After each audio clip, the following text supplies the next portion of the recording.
परिवर्तन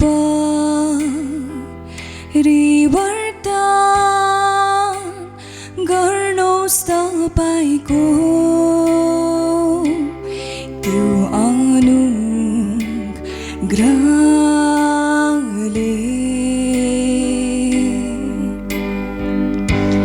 प्रभु जान्दछु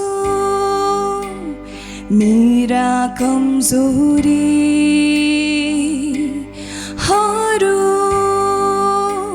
सबै हट्नेछ।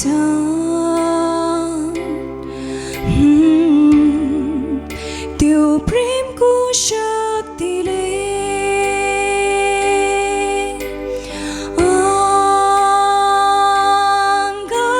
अँगाल्नुहोस् तपाईको प्रेमले घेर्नुहोस्।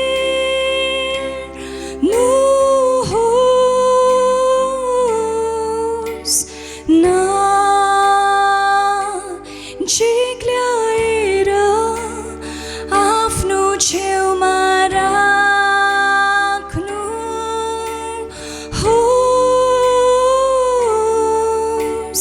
पर्खन्छु म चिल्छै माथि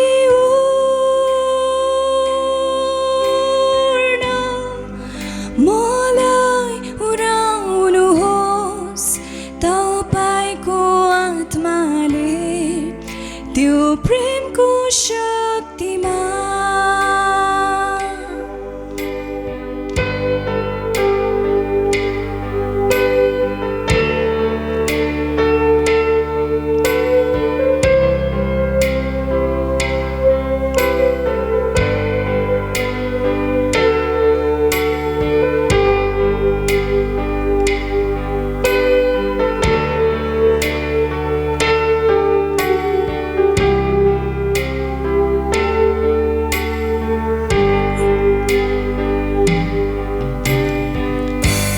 प्रभु खोल्नुहोस् आँखा देख्न सकूँ प्रेमको ज्ञान जसै तपाईमा भित्र बास गर्नुहुन्छ। नयाँ गर्नुहोस् हृदय आफ्नो योजना अनुसार हरेक दिन जिउँदा।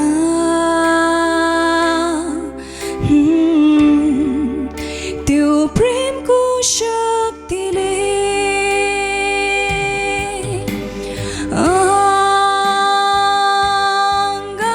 अँगाल्नुहोस् तपाईको प्रेमले घेर्नुहोस्।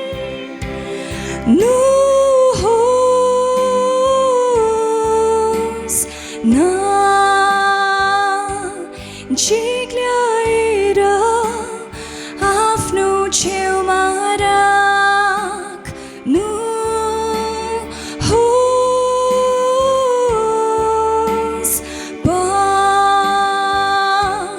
पर्खन्छु म चिल्छै माथि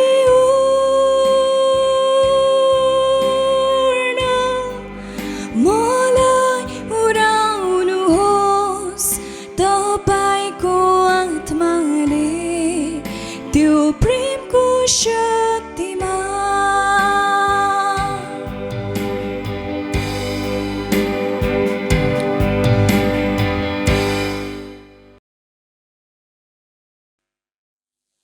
पिता अनि पुत्र अनि पवित्र आत्माको नाउँमा आमेन। प्रणाम मरिया, कृपापूर्ण प्रभु तपाईसँग छन्। धन्य तपाईँ नारी जातिमा, धन्य तपाईको गर्भको फल यीशु। हे सन्त मरिया परमेश्वरकी माता, बिन्ती गर्नुहोस् हामी पापीहरूको लागि अहिले अनि हाम्रो मरण बेलामा आमेन। महिमाको प्रार्थना पिता अनि पुत्र अनि पवित्र आत्माको नाउँमा आमेन। प्रिय भाइ बहिनीहरू, आजको मुख्य विषय आन्तरिक चङ्गाइको बारेमा छ। भजन सङ्ग्रह 139 13 - 15 लेखिएको छ, तपाईले मेरो अस्तित्वको निर्माण गर्नुभएको हो। आमाको गर्भमा तपाईले मलाई एक्लो पार्नुभयो, सग्लो पार्नुभयो। मेरो अस्तित्वको रहस्यको निम्ति म तपाईलाई धन्यवाद चढाउँदछु। तपाईका सारा सृष्टिको रहस्यको निम्ति मेरो आत्मालाई तपाई पहिले नै जान्नुहुन्थ्यो। तपाईबाट मेरो शरीरमा कुनै कुख्य लुकेको छैन। आन्तरिक चङ्गाइको विषयमा बाइबलले के भन्दछ अनि मानव मुक्तिको विषयमा परमेश्वरको इच्छा अनि योजना बुझ्ने प्रयास गरौँ।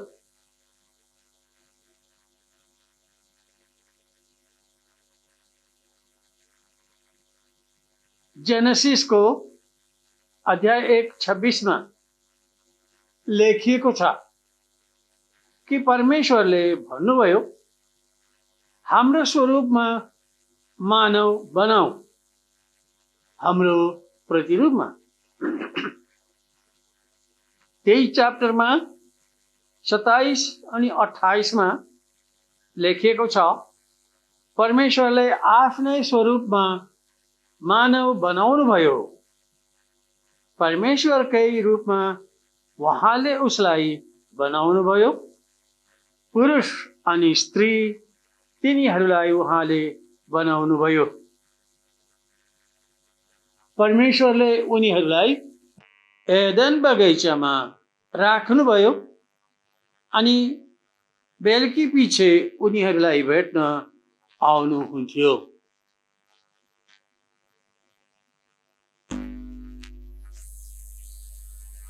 सन्त जनको पहिलो पत्र अध्याय 4:7 भन्नुहुन्छ कि परमेश्वर प्रेम हुनुहुन्छ। अनि वाक्य 16 फेरि दोहोऱ्याउनु भएको छ कि परमेश्वर नै प्रेम हुनुहुन्छ भनी। अनि प्रेममा बास गर्नेले परमेश्वरमा बास गर्दछ अनि परमेश्वर उसैमा बास गर्नुहुन्छ। तर प्रथम स्त्री पुरुषहरूले रहँदा बस्दा परमेश्वर प्रतिको प्रेम भुलेर आफ्नो स्वार्थ पूरा गर्नलाई उहाँको आज्ञा उल्लङ्घन गरे अनि यसरी पहिलो खेप पाप गरे। पाप गरेको कारण उनीहरू उहाँको सामु आउन डराए अनि उहाँको सङ्कतिदेखि लुके। सन्त जोहनको सुसमाचार 4:8-18 सन्त जोहनले भन्नुहुन्छ कि प्रेममा भय छैन, बरु परिपक्व प्रेमले भय धपाउँछ। भयले दण्ड जताउँछ। भयभीत हुने व्यक्ति प्रेममा परिपक्व भएको व्यक्ति हुँदैन। यसकारण हामी बुझ्न सक्छौं कि मानिस आफैले आफ्नो मुक्ति आफै खोज्नु अनि हासिल गर्नु अथवा आफैलाई पाप मुक्त दण्ड मुक्त गर्नु अनि फेरि पनि परमेश्वरसँग मेलमिलापमा गर्नु सक्दैन, किनभने पापको वेतन भय हो अनि भयले दण्ड जताउँछ। तसर्थ डराएको मानिस सधैँ परमेश्वरदेखि लुक्न नै खोज्छ। अब हामी बुझ्न सक्छौं यीशु ख्रीष्ट परमपिताको पुत्र किन मानिस भई यो संसारमा जन्म लिनु परेको थियो। जोहनको सुसमाचार 3 अध्यायको 16 मा लेख्नु भएको छ कि परमेश्वरले यस संसारलाई यति बढ्दा प्रेम गर्नुभयो कि उहाँले आफ्नो पुत्रमा विश्वास गर्नेहरू नाश नहुन् तर अनन्त जीवन पाउन् भनी आफ्नो पुत्र पनि दिनुभयो। एफएसीको पत्र 1 अध्यायको 4 मा सन्त पावलले भन्नुहुन्छ कि उहाँको पिताको नजरमा हामी प्रेमैद्वारा पवित्र अनि निष्कलङ्क हौं भनी यस विश्वको जग बसाल्नुभन्दा पहिले उहाँले हामीलाई क्रिस्टमा चुन्नु भएको हो। पापी मानिसलाई पापबाट बचाउनलाई पाप नगरेको एक निष्कलङ्क व्यक्तिको खाँचो थियो। यो व्यक्ति हुनुहुन्छ यीशु ख्रीष्ट। सन्त पावलले फेरि भन्नुहुन्छ उहाँमै अनि उहाँको रक्तद्वारा हामीले हाम्रो मुक्ति हाम्रो पापको क्षमा पाएका छौं अनि हामीले हाम्रो मुक्तिको चिन्ह स्वरूप पवित्र आत्मा पाएका छौं। प्रेरितको कार्य विवरण 2 अध्यायको 38 र 39। पेट्रुसले उनीहरूलाई भने मन परिवर्तन गर्नुहोस् अनि तपाईहरू प्रत्येकले आफ्नो पापको क्षमा पाउनको लागि यीशु ख्रीष्टको नाममा बप्तिस्मा ग्रहण गर्नुहोस्।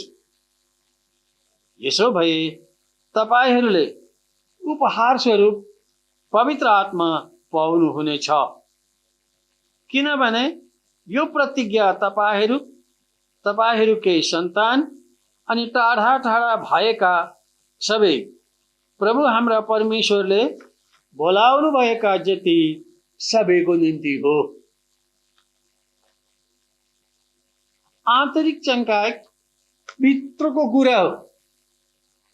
यो शरीर हड्डी अनि मासुको चङ्गाईको कुरा होइन तर मन आत्माको चङ्गाईको कुरा हो। अबदेखि उसो अझ अलिक बेसी ध्यान दिनुहोस् ल। जो भन्छु त्यो आँखाले देख्न नसक्ने वा हातलाई छुनु नसक्ने कुरा हो तर मनले बुझ्नु पर्ने कुरा हो। विषय अलिक कठिन छ अनि कठिन कुरा सम्झाउने काम अझ कठिन छ। प्रत्येक मानिसको तन मन आत्मा छ।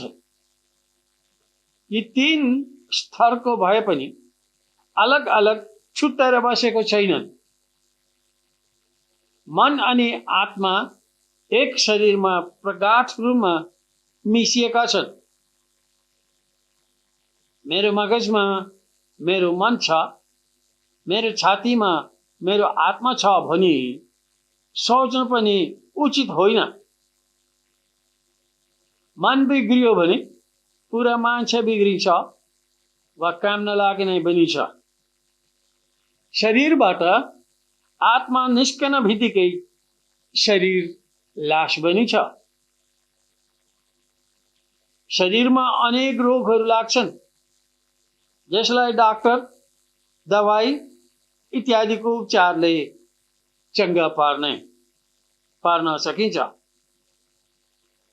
मनमा लाग्ने रोगलाई मानसिक रोग भनिन्छ। यसको उपचारको लागि मनोवैज्ञानिक डाक्टरहरू चाहन्छन्। आत्मामा लाग्ने रोगहरू पापहरू हुन्। आत्माको उपचार आत्मिक स्तरमा गरिन्छ।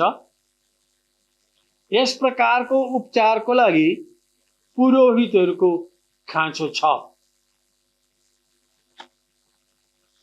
हामी मानिसहरूको मनको 3 अवस्थाहरू छन्। एक सचेत मन, दोस्रो अर्थचेत मन, तेस्रो अचेत मन।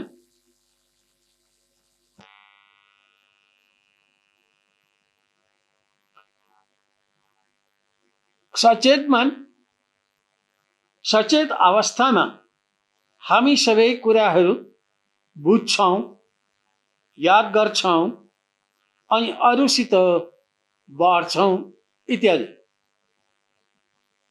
अर्थचेत मन, यो अवस्थामा धेरै कुराहरू बिर्से तापनि मनमा दबेर बसेको हुन्छ। यी कुराहरू हाम्रो चेतनामा हुँदैन। तर कोही बेला पहिलो बिर्सेका कुराहरू झट्ट सचेत मनमा आउन सक्छ। अचेत मन, यो अवस्थालाई बेहोसी अवस्था,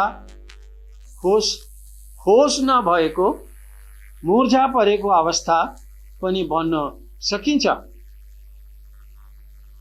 हाम्रा जीवनका धेरै दुःखपूर्ण घटनाहरू आमाको पेटदेखि हुँदा अथवा जन्मेर 6-7 वर्षसम्मका तीता अनुभवहरू, आमाद्वारा प्रभावित अनुभवहरू इत्यादि सधैँको लागि यो अचेत मनमा दबेर बस्छन्।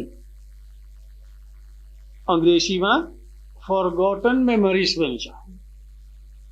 त्यस्ता नकारात्मक भावहरू, इमोसन्स पछि बढ्दै जाँदा हानिकारक भएर विकसित हुन्छन्। यी रोगहरू अनि तीको चङ्गाई बाहेक अर्को एक प्रकारको रोग पनि मानिसलाई लाग्न सक्छ। यस प्रकारको रोग दुरात्माहरूद्वारा लाग्दछ। यसलाई भूतग्रस्त हुनु वा पोसेसन भनिन्छ। प्रत्येक धर्मले आफ्ना विधिहरूद्वारा भूत तपाउनु कोसिस गर्छन्। हामी इसाईहरूले विशेष अधिकार पाएकाहरूले मात्र भूत पाउने प्रार्थनाहरू गर्छन्। जीवनमा एकखेप भए तापनि रिस नगरेकाहरू छैनन् होला।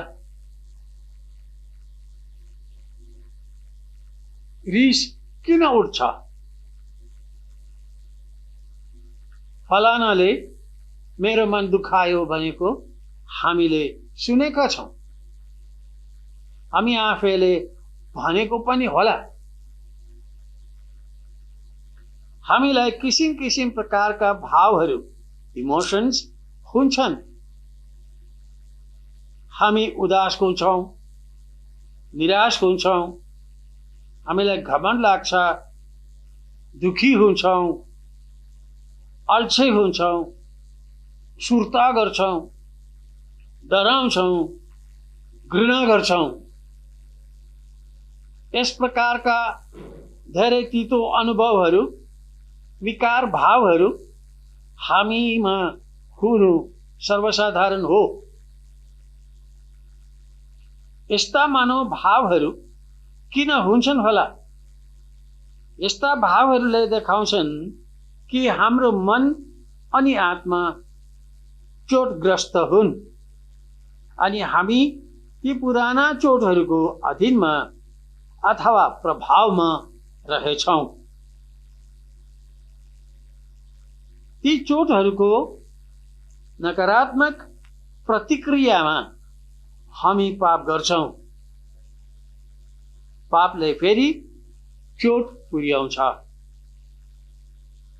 जबसम्म अचेत मनमा चोटहरू बस्छन् तबसम्म नकारात्मक प्रतिक्रियाहरू भइ नै रहन्छ अनि धेरै दिन नबित्दै हामीमा आत्मग्लानि अथवा इन्फिरियोरिटी कम्प्लेक्स सुरु हुन्छ अनि यसले हामीलाई त्यसकै दास बनाउँछ। करिश्माई आध्यात्मिक साधनालाई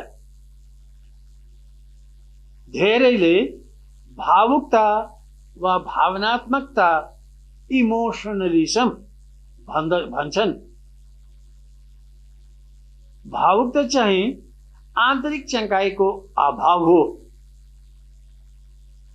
आन्तरिक चङ्काइ एक क्रियात्मक प्रक्रिया हो जसले मानिसलाई आफ्नो मानसिक तनाव, बन्धन अनि चोटहरूबाट स्वतन्त्र पार्छ अनि आत्मग्लानि हटाएर स्वाभिमानी अनि आँटिलो बनाउँछ।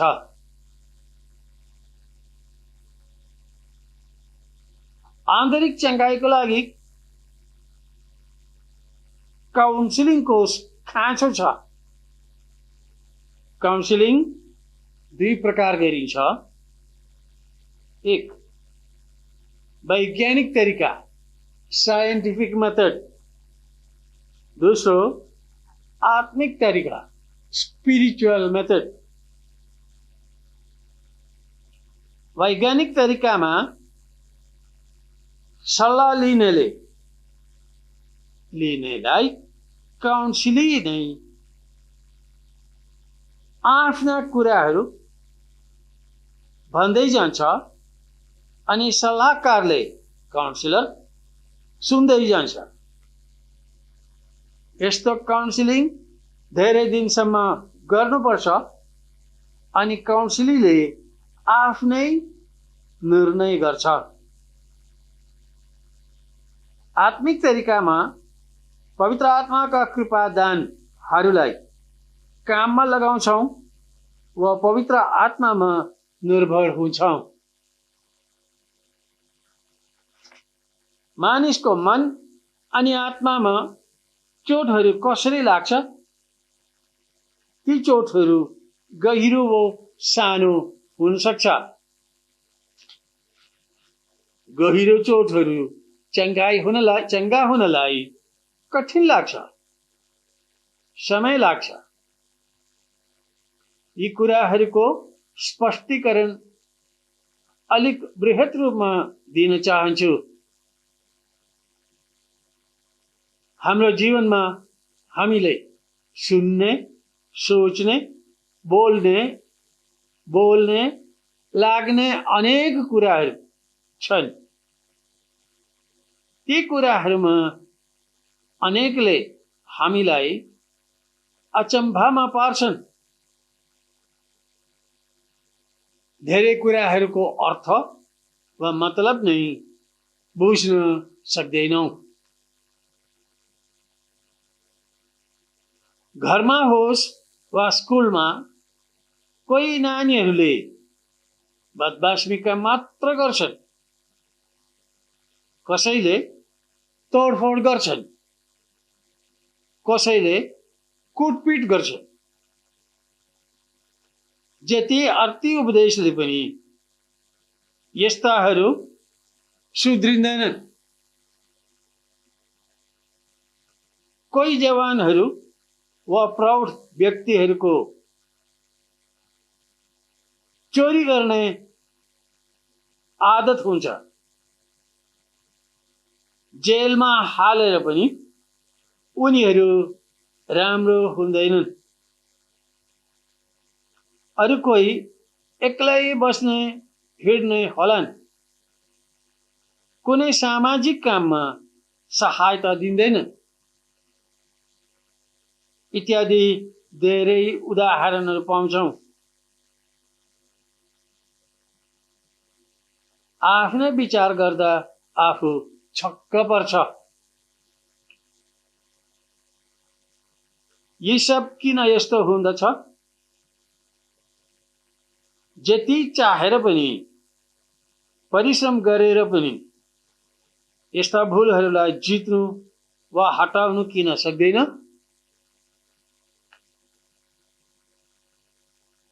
आफूलाई थाहा छ यो गलत हो, यस्तो काम गर्नु ठीक होइन, तर पनि असमर्थ भइरहन्छ। प्रत्येक व्यक्तिको आफ्नो आफ्नो स्वभाव छ अनि आफ्नो आफ्नो स्वभाव अनुसार आफ्नो राय प्रकट गर्छौं, व्यवहार गर्छौं, काम गर्छौं। छुट्टै मान्छेले रिस उठाउँदै गर्छ। हँसाउनेले सधैँ हँस्याउली मात्रै गर्छ। एकजना साथीले भनेको सुनेको छु। उनले भनेको अनुसार उनको पापाको मृत्युको खबर सुनेर रुँदा पनि देख्नेहरू हाँस्नेछन् होला, किनभने उनले साह्रै हँस्यौली मात्रै गर्नुहुन्थ्यो।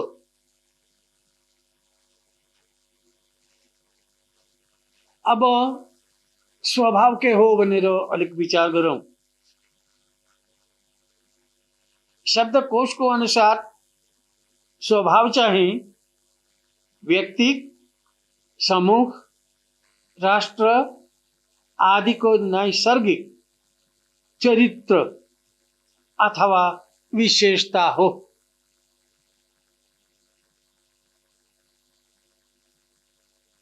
स्वभाव अनि बानी दुई शब्दहरू हुन्, तर साधारणतः मानिसहरूले एउटाको ठाउँमा अर्को शब्द प्रयोग गर्छन्। उदाहरण, दाल बिना भात खानै सक्दैन, चिनी बिना चिया पिउनै सक्दैन। यी त बानी हो, कसैको स्वभाव होइन।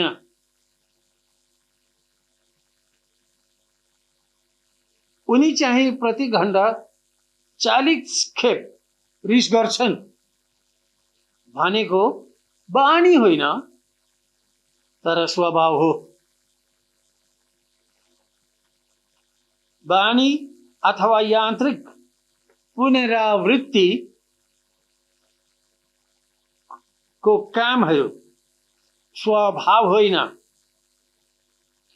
बानीले मानिसको अस्तित्वको गरिमा, विशालता,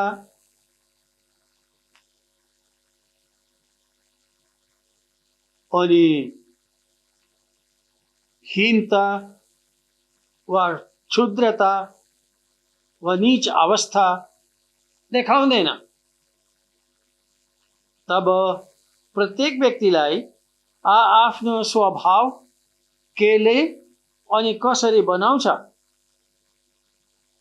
कस्तो मनोभावले होला।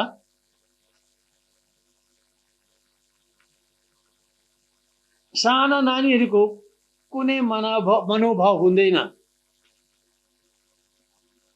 फूल अनि आगो उसको लागि सुन्दर छन् अनि आकर्षण गर्छन् उसलाई। कुनै विवेचना नगरी नानीहरूले समाउनलाई हात बढाउँछन्, तर आमा वा अरू कोही ठुलोले पल्छा भन्दै हातमा इर्काउँछन्। यो प्रतिक्रिया असल भए तापनि नानीमा नकारात्मक प्रतिक्रिया उत्पन्न गराउँछन्। प्रक्रिया असल छ किनभने नानीलाई आगोबाट बचाउँछ। यो असल प्रक्रियाको प्रतिक्रिया नानीमा नकारात्मक हुन्छ किनभने नानी तर्सिन्छ अनि रुन्छ अनि मन दुखाउँछ, किनभने उसले मन पराएको चिज उसले पाउँदैन अथवा अरू कसैले खोसेर लान्छ। यस प्रकार नानीहरूको मनमा चोटहरू लाग्छन्। तर धेरै खेप यसो गर्दा नानीले सिक्छ कि आगोलाई छुनु हुँदैन, पोल्छ। फलस्वरूप ठुलो भएर पनि आगोबाट भाग्नु नै चेष्टा गर्छ। यो नानीलाई प्रशिक्षणले आगो प्रतिको उसको मानिसक भावको रूप दियो। सम्झौं, अर्को एक नानीले हुकुम नमानेर आगो समात्छ अनि आगोले उसको हात पोल्छ। ऊ तर्सिन्छ, रुन्छ अनि आगो प्रतिको उसको मनोभाव डरमा परिणत हुन्छ। उसको यो अनुभव उसको मनमा दबेर बस्छ अनि ठुलो हुँदा पनि ऊ आगो देख्दा तर्सिन्छ।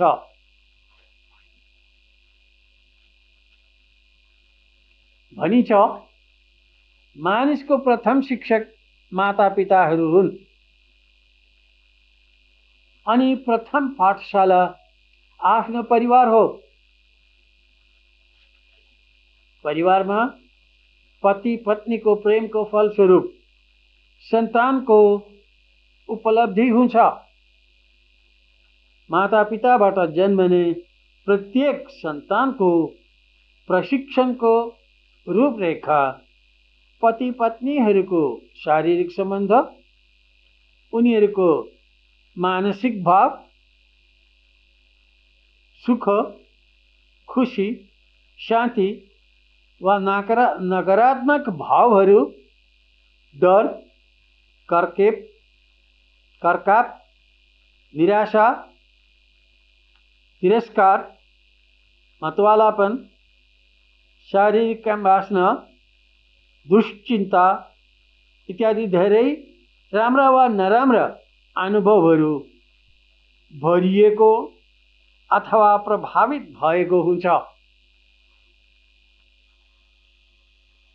यस्ता मनस्थितिमा गर्भमा पर्ने शिशुमा त्यसको आमाको मनको प्रभाव गहिराइमा पर्छ।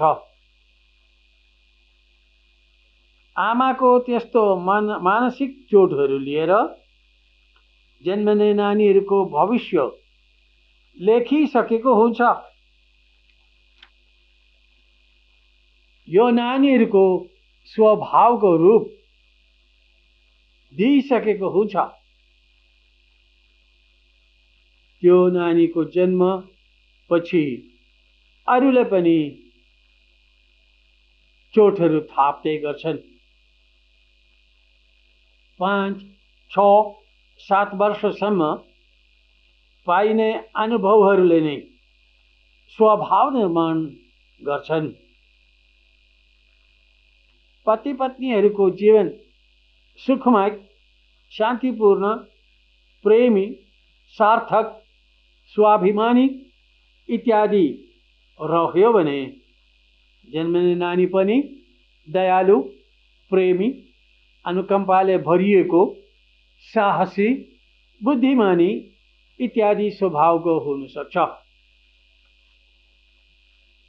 अर्कोपट्टि हेरौँ भने पुरुषले आफ्नो स्त्रीको इच्छाको विरुद्ध जबरजस्ती रेप गरेर, मार्ने डर देखाएर, धनको, सुन चाँदीको, रुपियाँ सम्पत्तिको लालचमा फसाएर, मन दुखाएर, निराशामा पारेर इत्यादि प्रकारले स्त्रीलाई गर्भवती बनाउँदा अनि आमा बनिने गर्भवतीले बेसी लोभ गर्दा, रिस आरिस गर्दा घरकाहरूको आँखा छलेरो के खाइदिँदा जाड रक्सी ड्रग्स इत्यादिले उसको गर्भमा हुने शिशुमा नकारात्मक प्रभाव पार्छ। त्यो शिशु जन्मेर बढ्दै जाँदा धेरै अवगुणहरू प्रकट गर्न थाल्छ। ती अनेक अवगुणहरूका कारणहरू उसको अर्थचेत अनि अचेत मनमा आमा बुबाद्वारा दबिएका नकारात्मक प्रभावहरूका प्रतिक्रियाहरू हुन्।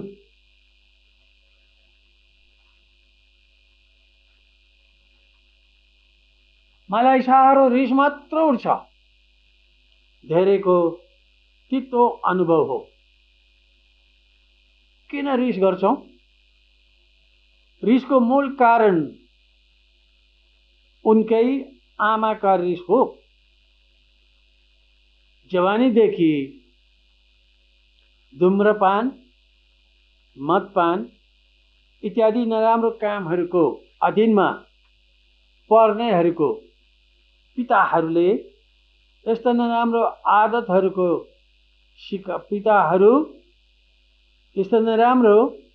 आदतहरूको शिकार थियो होला।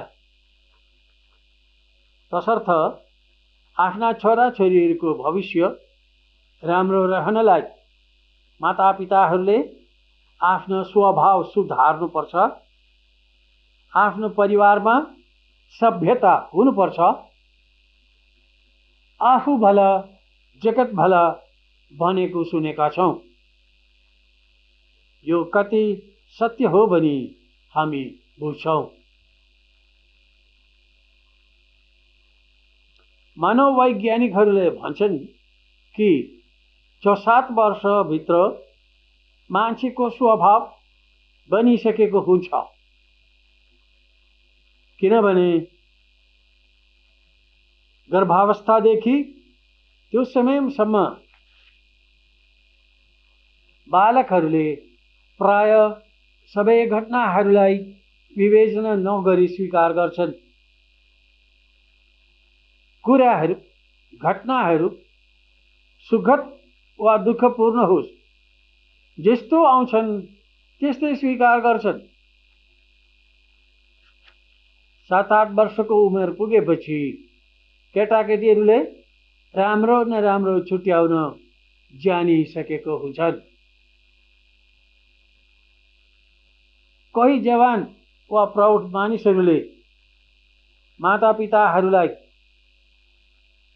प्रेम गर्नु नसकेको भेट्छौं।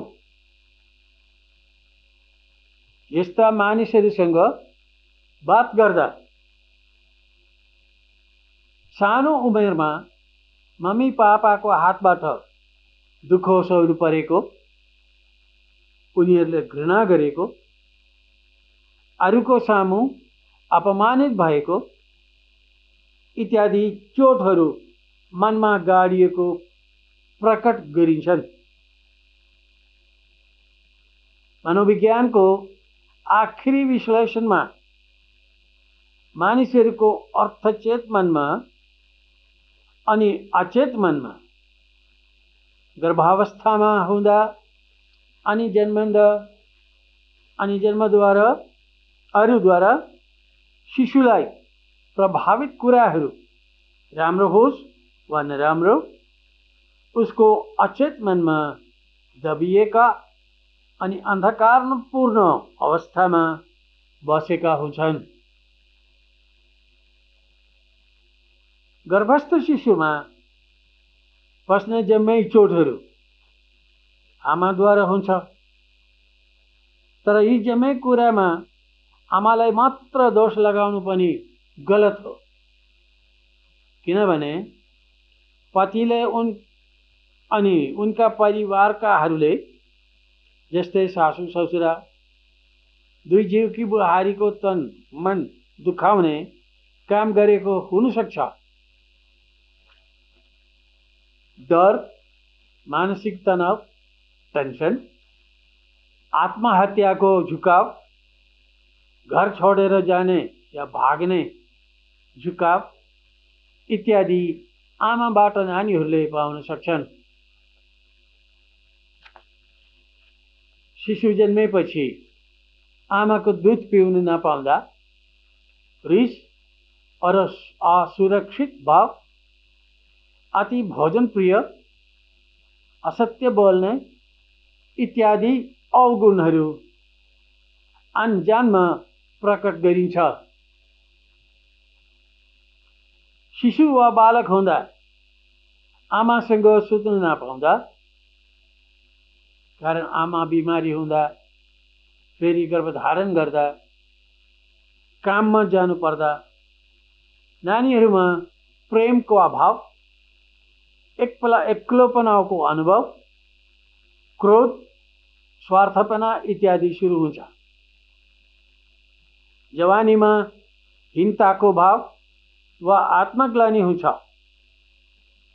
तब निष्ठुर, निर्दयी, कृतज्ञ, अवज्ञाकारी बनिन्छ।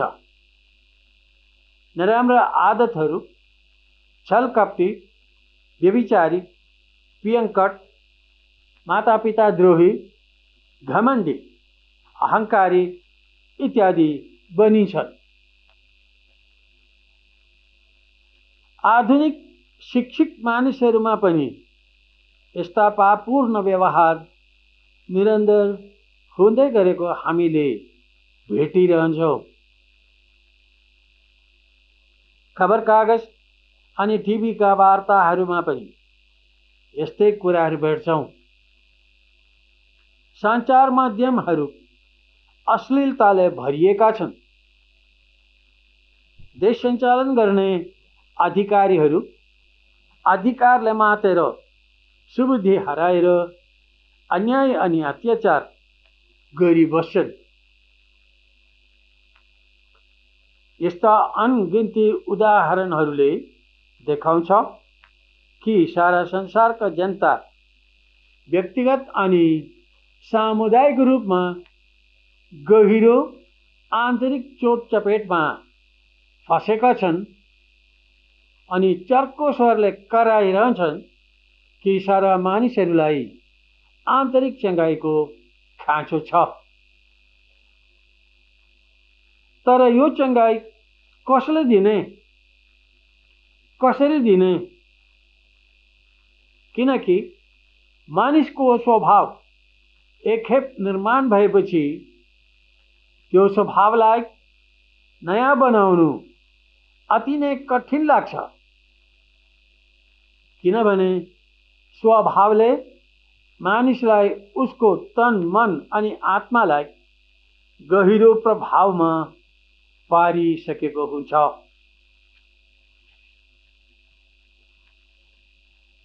अहिलेसम्म हामीले आन्तरिक चोटहरू के हो, आन्तरिक चोटहरू कसरी लाग्छ, ती चोटहरूले प्रत्येक मानिसमा स्वभावमा कस्तो प्रभावहरू पार्छन्,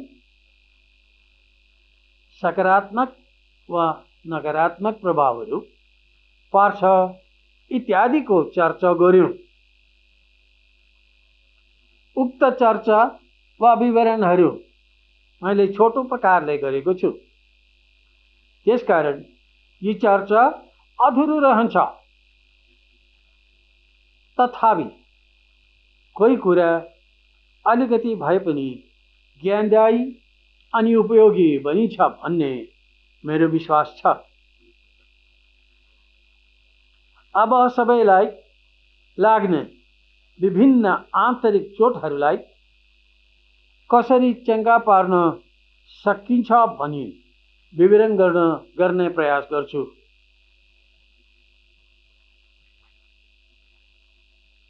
आन्तरिक चोटहरूको लागि प्रयोग गरिने तरिकालाई काउन्सिलिङ भनिन्छ।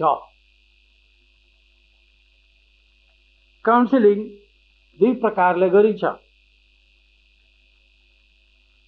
वैज्ञानिक तरिका वा साइन्टिफिक मेथड, दुई आत्मिक तरिका स्पिरिचुअल मेथड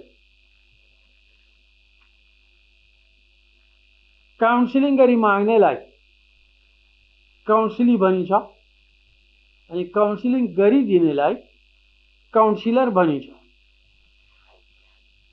मौलिक रूपले साइन्टिफिक काउन्सिलिङमा काउन्सिलीले आफ्ना सबै समस्याहरूको समाधान आफैले खोज्नु पर्दछ अनि आफ्नो जीवनको निम्ति आफैले नै निर्णय लिनुपर्छ।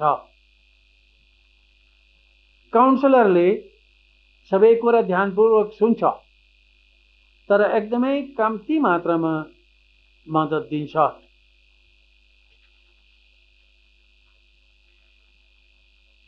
आत्मिक काउन्सिलिङमा काउन्सिलीले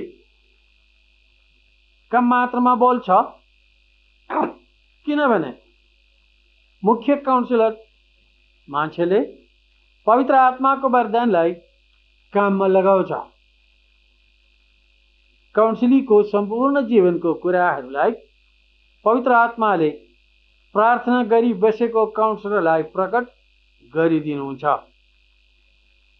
पवित्र आत्माले प्रकट गर्नुभएका सबै कुराहरूको लागि काउन्सिलरले प्रार्थना गर्नुहुन्छ अनि परमेश्वरले काउन्सिलीलाई उद्धार गरिदिनुहुन्छ। करिश्माई नवीनीकरणको रिट्रिटहरूमा आत्मिक काउन्सिलिङद्वारा आन्तरिक चङ्गाई पाई पापहरूको आन्तरिक बन्धनबाट मुक्ति पाई विश्वासको अनि पवित्रताको बाटोमा फर्किआई अनन्त जीवनको बाटोमा हिँड्नलाई अनुग्रह पाउनुहुनेछ। पहिलो कोरिन्थीको पत्र 12 अध्यायको 7 देखि 11 वचनहरू यस प्रकार छन्। हामीहरू प्रत्येकमा पवित्र आत्माको प्रकटन गरिन्छ सबैको भलाइको निम्ति। एउटा मानिसले पवित्र आत्माद्वारा बोल्नमा ज्ञानको वरदान पाउँछ त वही आत्माद्वारा अर्कोले पाउँछ बोल्नमा बुद्धि। फेरि अर्कोले पाउँछ त्यही आत्माद्वारा विश्वास त अर्कोले पाउँछ त्यही एउटै आत्माद्वारा आरोग्य तुल्याउने शक्ति। अझ अर्कोले पाउँछ आत्मिक अलौकिक काम गर्ने शक्ति त अर्कोले पाउँछ आत्माको प्रभावको विवेचना गर्ने शक्ति त अझ अर्कोले पाउँछ अगम्य भाषाहरू बोल्न सक्ने शक्तिको वरदान त झन् अर्कोले पाउँछ ती अगम्य भाषाहरू बुझाउने शक्ति। तर यी सब वरदानहरू दिने एकै एउटै पवित्र आत्मा हुनुहुन्छ। आफ्नै मर्जी अनुसार जस जसलाई जस्तो दिनु मन लाग्यो बढी दिने। एफएसीको पत्र अध्याय 4 वाक्य 2 मा धर्म कार्य सञ्चालन गरी क्रिस्टको शरीर निर्माण गर्न अनि सन्तहरूको चाँजो मिलाउनलाई उहाँले यी उपहारहरू दिनुभयो। हामी यहाँ वैज्ञानिक काउन्सिलिङको विषयमा नबताएर पवित्र आत्माले दिनुहुने अनेक वरदानहरूको प्रयोगद्वारा गरिने काउन्सिलिङको वर्णन गर्दछौँ। पवित्र आत्माले दिनुहुने धेरै दानहरू छन्। काउन्सिलिङमा प्रयोग गरिने धेरै दानहरूलाई एकसाथ लिएर ज्ञानको वचनहरू अथवा वर्ड अफ नलेज भनिन्छ।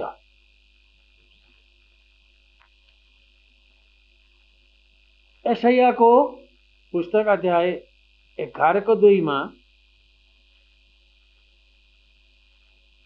वरदानहरूको विषयमा भनेको छ।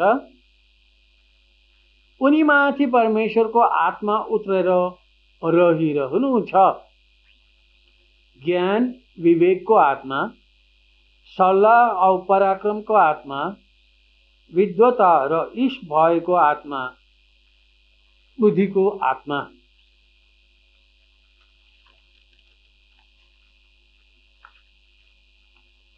सन्त जोन 4 अध्यायको 4 मा साम्री स्त्रीको जीवनको सारा गुप्ती कुराहरू यीशुले जान्नुभयो। सन्त लोकको सुसमाचार 5 अध्यायको 22 मा यीशुले कुजालाई निको पार्नु हुँदा वरिपरि बसेका मानिसहरूको विचारलाई बुझेर भन्नुभयो, किन तिमीहरू मनमा नै तर्क वितर्क गरेको? कसो भन्नु सहज पर्ला? तिम्रो पाप क्षमा भयो कि उठ हिँड।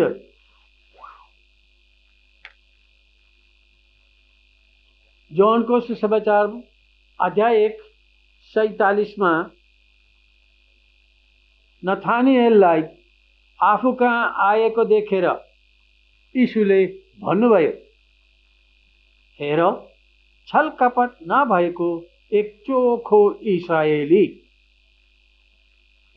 नथानिएलले सोधे, हजुरले मलाई कहाँ चिन्नुभयो? यीशुले प्रत्युत्तरमा उनलाई भन्नुभयो, फिलिपले बोलाएर ल्याउनुभन्दा अघि त्यो नै भारोको फेदमा बसिरहेको बेला मैले तिमीलाई देखेँ।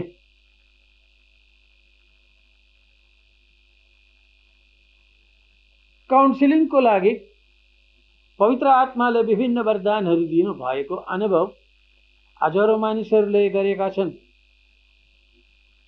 दर्शन, विचार, स्वर, लेखाइद्वारा, शारीरिक अनुभवद्वारा, विकारहरू, कल्पनाहरू, गन्ध, रुचि, संकेत इत्यादि।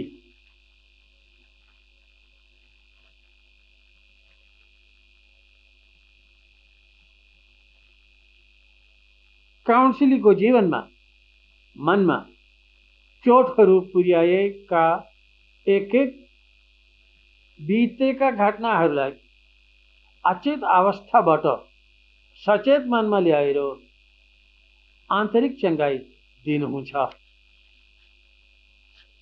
यो पवित्र आत्माका कामहरू हुन्। शारीरिक रोगहरूको पनि चङ्गाई दिनुहुन्छ। धेरै वर्षदेखि पुस्ता पुस्तामा व्यक्तिहरूमा, परिवारमा लगातार घट्ने आपद विपदहरूको मूल कारण प्रकट गरिदिनुहुन्छ। आत्मिक शारीरिक दुर्घटनाबाट जोगिनलाई अघिबाट सूचना वा सन्देश दिनुहुन्छ। उदाहरण, सन्त लोकको सुसमाचार अध्याय 22 को 31 मा यीशुले भन्नुहुन्छ, सिमोन सिमोन, हेर, शैतानले तिमीहरू सबैलाई खोजिरहेको छ, जसमा कि गहुँ छेर्ने फन्न सकोस्।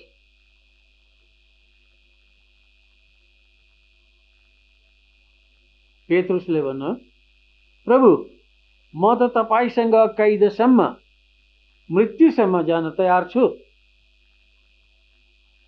यीशुले भन्नुभयो, पेत्रुस, म तिमीलाई भन्दछु, आज भाले बाँच्नु अघि तिमीले 3 पल्ट अस्वीकार गर्नेछौ कि तिमीले मलाई चिन्दछौ।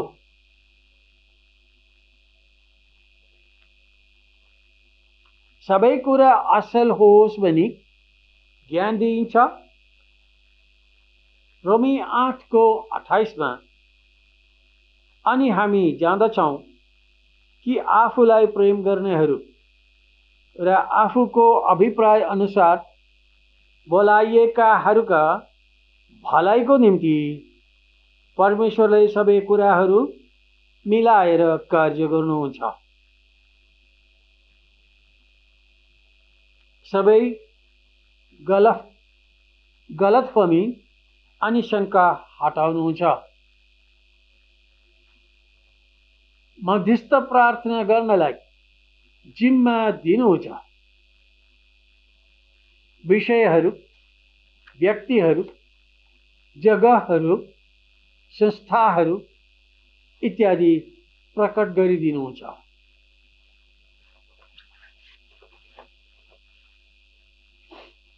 माता मरिया अनि सन्तहरूको मध्यस्थ माग्नु, मृत व्यक्तिहरूको लागि प्रार्थना गर्नु भन्नुहुन्छ। यस्ता अरू कृपाहरू पनि पाउनेछ। काउन्सिलिङ गर्ने व्यक्ति आफ्नो जीवनमा धेरै व्यक्तिगत प्रार्थना गर्नुपर्छ। उपवास बस्नु, बारम्बार पाप स्वीकार गर्नु, सकभर दैनिक मिसामा भाग लिनु, परमप्रसाद ग्रहण गर्नु इत्यादिले आफ्नो संस्कारीय जीवनलाई पोष्याउनुपर्छ। आन्तरिक चङ्गाई एक दिनमा पूर्ण हुने प्रक्रिया होइन। यो दिन प्रतिदिन बढ्दै जाने क्रिया हो। हाम्रा पापहरूले गर्दा हाम्रो मन र आत्मामा लाग्ने घाउ चोटहरू चङ्गा हुनलाई अनि सुस्वास्थ्य अपनाउनलाई पवित्र आत्माको कृपाको खाँचो छ। उहाँको कृपाहरू हामीमा काम गर्नलाई हाम्रो नम्र, खुलस्त अनि उदार मन अनि हृदयको सहयोग चाहिन्छ। म कमजोर मानिस हुँ। म आफैले कुनै असल काम सफलतापूर्वक पूरा गर्न असमर्थ छु भनी आफैलाई स्वीकार गर्नु। आन्तरिक चङ्गाई खोज्नले आफ्ना सम्पूर्ण पापहरू स्वीकार गर्दै पश्चाताप गर्नुपर्छ अनि असल पापकरण गर्नुपर्छ। आफू जसरी छ त्यही अवस्थालाई स्वीकार गर्दै यीशुको चरणमा समर्पित हुनुपर्छ। यीशुलाई आफ्नो व्यक्तिगत एकमात्र मुक्तिदाता भनी पूर्ण दिलले आत्माले स्वीकार गर्नु। आन्तरिक चङ्गाई पाउनलाई अनि पवित्र आत्माको अभिषेक पाउनलाई आफ्नो मनमा प्रगाढ इच्छा गर्नुपर्छ।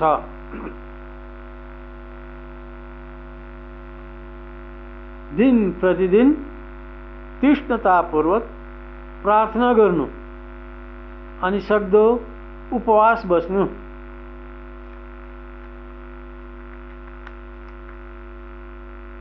प्रेरितहरूको कार्य विवरण 1 अध्यायको 14मा हामी पढ्छौँ। प्रेरितहरू सबै एकाग्र चित्तले प्रार्थना गरिरहे।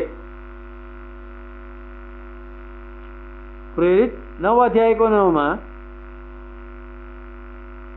साउलको जीवनको कुरा हामी पढ्छौँ। 3 दिनसम्म साउलले केही देख्न सकेनन्। उनले खाएनन् पनि पिएनन् पनि। व्यक्तिगत प्रार्थना, पर्सनल प्रेयर सँगसँगै प्रार्थना दलसँगै पनि प्रार्थना गर्नुपर्छ। प्रेरित 10 अध्यायको 2 र 3 को कर्नेलियस अनि उनका सारा परिवार परमेश्वरको भय मान्नेहरू अनि भक्तहरू थिए। उनी मानिसहरूमा दान धर्म मा लागिरहन्थे। वचन पढ्नु अनि प्रचार गरेको सुन्नु। प्रेरित अध्याय 10 को 44 मा पिटरलाई यी कुराहरू भन्दा भन्दै उनको सन्देश सुन्नेहरूमाथि पवित्र आत्मा बर्सनुभयो। अन्य जातिहरूमाथि पनि पवित्र आत्माको अनुग्रह वर्षेको देखि पेत्रुसँग आउने यहुदी भक्तहरू अवाक भए। हामीले हाम्रो बप्तिस्मामा पाएका 7 वरदानहरू हुन्: ज्ञान, बुद्धि, विद्या, सल्लाह, धैर्य, भक्ति, प्रभुको डर। अनि 9वटा करिश्माहरू हुन्: ज्ञान, बुद्धि, विश्वास, चंगाई, चमत्कार गर्ने शक्ति, भविष्यवाणी, विवेचनाको वरदान, अगम्य भाषा अनि व्याख्या। हाम्रो प्रार्थना, रिट्रिट, काउन्सिलिङ, पश्चाताप अनि पापकरण, बाइबल अध्ययन इत्यादिद्वारा हामीले पाएका वरदानहरूको अनि करिश्माहरूको विकास अथवा स्फुरणको जीवित अनुभव गर्न सक्छौं। तब हाम्रो जीवनमा ती नयाँ शक्ति वा कृपा भई हामीलाई नवजन्म, new life in the spirit दिनुहुनेछ। तब हामी हाम्रा मनका गाँठोहरू खोलिएको, अन्धकारबाट ज्योतिमा आएको, पापका बन्धनहरूबाट मुक्त भएको अनि मन शान्ति, प्रेम अनि उमङ्गले भरिएको अनुभव गर्न थाल्छौं, अथवा एक बोर्न अगेन एक्सपिरियन्स गर्न थाल्छौं। प्रभु यीशुलाई आफ्नो व्यक्तिगत मुक्तिदाता अनि प्रभु भनी स्वीकार गर्न थाल्छौं। आफूलाई प्रभु यीशुको सेवक, चेला अथवा डिसाइपलको रूपमा उहाँको आज्ञाकारी भई समर्पित हुन थाल्छौं। अभिषेक पाएका व्यक्तिहरूले पवित्र आत्माका बत्तिस्मा पाएका छन्। काउन्सिलिङ अनि आन्तरिक चंगाईको प्रार्थनाद्वारा धेरैले शारीरिक चंगाईको पनि अनुभव गर्छन्। यो चंगाई कसरी हुन्छ भने कति रोगहरू मनका चोटहरूद्वारा शरीरमा प्रकट हुने नकारात्मक प्रतिक्रियाहरू हुन्। जब आन्तरिक चोटबाट मनलाई छुटकारा दिइन्छ अथवा मन चंगा पारिन्छ, शारीरिक रोगहरू पनि चंगा हुन्छन्।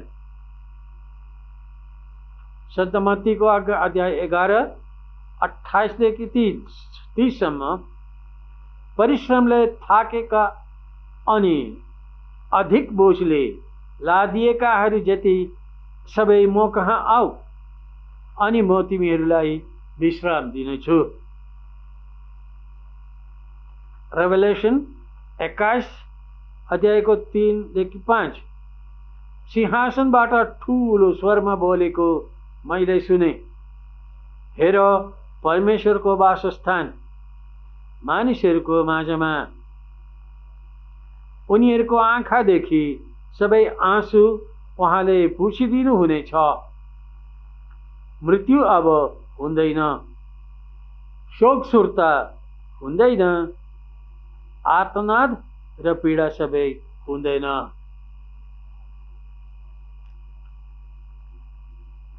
आज हामीले सुनेका यो पाठहरूको लागि, सबै कुराहरूको लागि प्रभु परमेश्वरलाई धन्यवाद चढाऊं। Thank you, Jesus. Praise you, Jesus. Thank you, Jesus. Praise you, Jesus. Hallelujah, hallelujah, hallelujah, hallelujah, hallelujah, hallelujah, hallelujah, hallelujah, hallelujah, hallelujah. Thank you, Jesus. Praise you, Jesus. Thank you, Jesus. Praise you, Jesus. Hallelujah.